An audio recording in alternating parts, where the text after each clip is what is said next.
আবার সুন্দরবনে একবার বাঘে আক্রান্তের ঘটনা। বিগত 3 দিন আগে সুখদেব সাপুই নামে এক ভদ্রলোক, 54 বছর বয়স, তিনি সুন্দরবন অঞ্চলে মাছ কাঁকড়া ধরতে গিয়ে আবার বাঘে আক্রান্ত হয়েছে এবং মারা গিয়েছেন।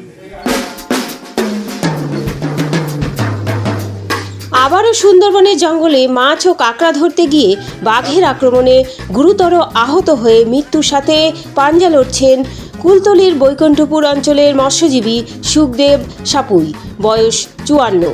গত 29 নভেম্বর তারিখে 4 জন সঙ্গী সাথী মিলে মনোরঞ্জন সাপুই, বিশ্বজিৎ মণ্ডল, গণেশ মিদ্যা মাছ ও কাঁকড়া ধরতে যায়।